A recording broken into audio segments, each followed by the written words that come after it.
Defense Minister Rajnath Singh tweeted, Shabd nahi, Shakti, Aridhaman. Means these are not word, it is power, Aridhaman. The purpose of this tweet was, yesterday Indian Navy have operationalized its third nuclear ballistic missile submarine INS Aridhaman. It is the third SSBN of India. In past, India have launched first SSBN, that was INS Arihant.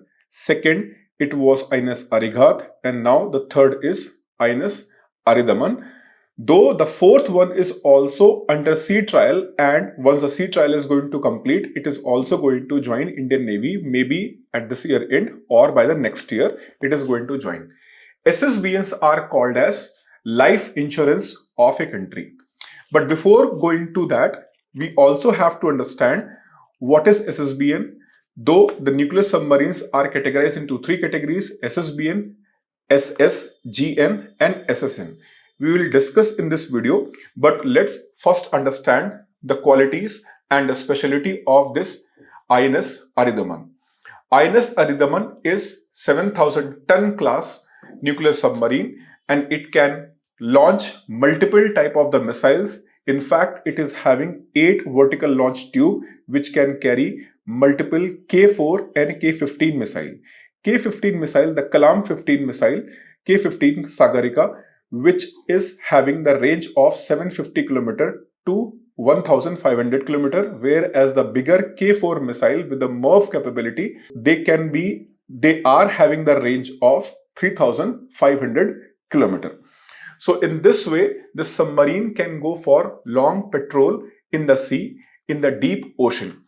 If we will compare INS Arihant and INS Aridhaman, INS Arihant, the first SSBN of India of 6,000 ton class, whereas INS Aridhaman is of 7,000 ton class.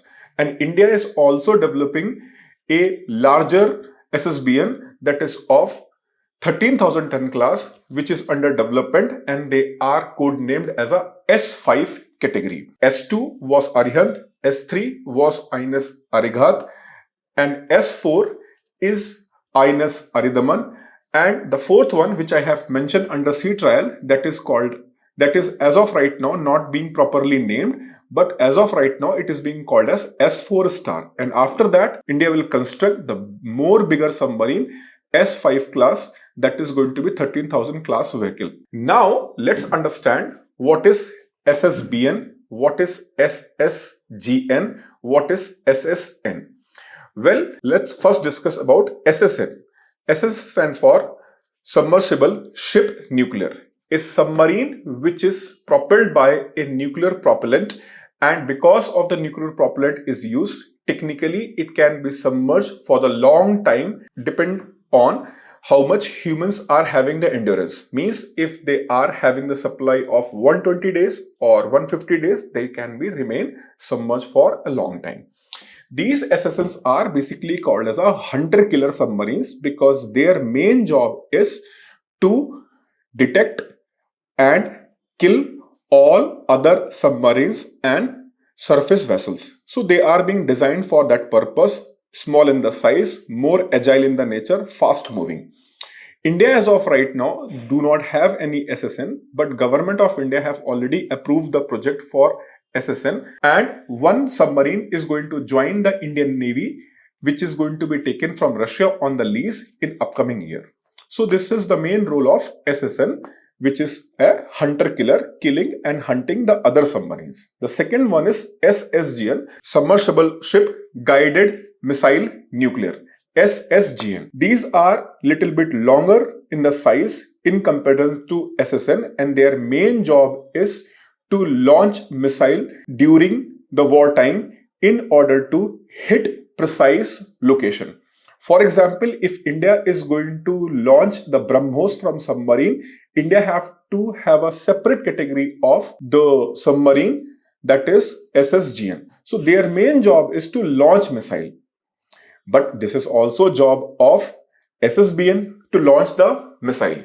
But here there is a difference. SSGN are basically using those missiles which is going to be used in a war. I am emphasizing the word used in a war. So suppose Operation Sindoor is going on. and Operation Sindhu 2.0 is going on, and we have to hit certain locations in the Pakistan like Karachi Harbour. So we need a BrahMos kind of the missile. We do not need a nuclear missile. Okay, because India have a second strike doctrine, so we are not going to use a nuclear powered missile or to launch a missile which can drop a nuclear weapon. Now, imagine a situation, India do not have an SSBN. Fine. And in this situation, our enemy country, for example, China, have launched a surprise attack and they have destroyed all of our land-based, sea-based, sea surface-based and air-based assets for dropping a nuclear weapon back on China. India do not have a policy of first strike of the nuclear weapon. Means if China is going to strike, then India have to retaliate. And for retaliation, we should have a nuclear delivery mechanism. But if China will attack on our land, air and sea surface, then we cannot retaliate. Means India is in the disadvantaged position. But now if India have an SSBN, submersible ship ballistic nuclear, means a submarine which can launch a ballistic missile and it can deliver a nuclear weapon.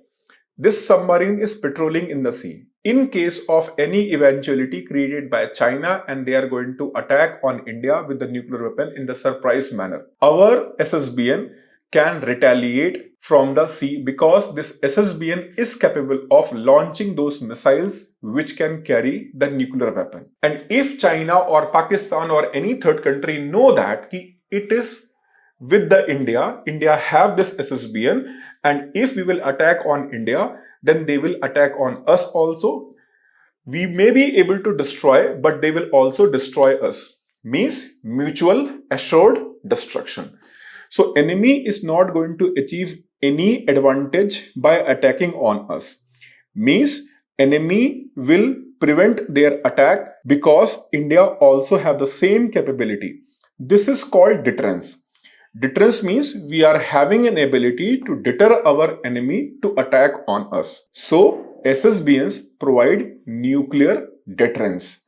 They will always ensure that no country even dare to attack with the nuclear weapon on the country, because if they will attack, they will be also completely destroyed.